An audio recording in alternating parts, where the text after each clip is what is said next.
The next question is the member for London West. Thank you very much, Speaker. My question is to the Premier. Speaker, this government's failure to implement vaccine mandates in healthcare and education is hurting patients and students in my community. Diane Sims is a palliative care patient who relies on multiple home care visits each day. Because of her fragile condition, Diane's doctor recommended that only vaccinated workers come into her home, but her home care agency was unable to make this happen. Diane's husband is now forced to provide her care.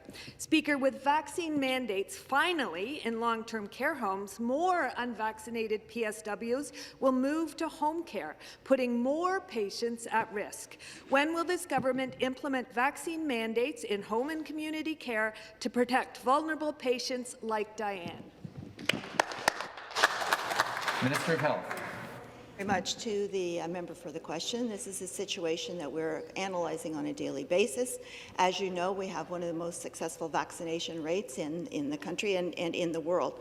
And we have introduced some mandatory vaccination requirements for entering into certain settings, and as a result, since the last mile strategy was announced on August 24th, approximately 365,700 first doses and approximately 525,900 second doses have been administered. So more and more Ontarians are stepping up to be vaccinated.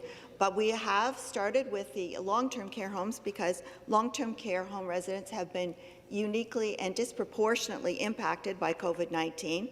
And since we are seeing some outbreaks, we are taking these steps right now with our most vulnerable citizens in our long-term care homes, and I'll have more to say in this supplementary. Supplementary question. Speaker, it's not just patients, it's students too who are being hurt by an inconsistent patchwork of vaccination policies.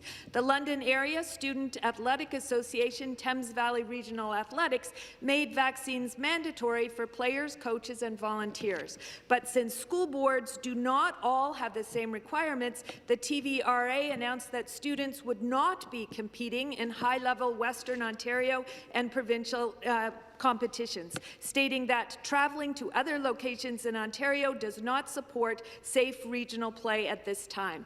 That was the right call, Speaker, but after all that student athletes have been through, it is another blow. Why is this government refusing to listen to parents, school boards and education workers who are calling for Ontario-wide vaccine mandates in our schools? Minister of Health. We're listening to parents, educators, we're listening to experts in epidemiology, we are listening to the comments that are made by the people who are knowledgeable in these areas. They have recommended that we commence with a mandatory vaccination of people working in long-term care homes because the residents are so vulnerable. That's why we've also introduced the third or booster dose there. However, other groups and organizations have the ability to put in place additional policies and procedures based on local context, such as Sick Kids Hospital, which quickly implemented mandatory vaccination to protect children under 11 who are unable to be vaccinated. This is something that the local medical officers of health are reviewing very carefully in their local units, as is our Chief Medical Officer of Health, and we are following their requirements and their recommendations.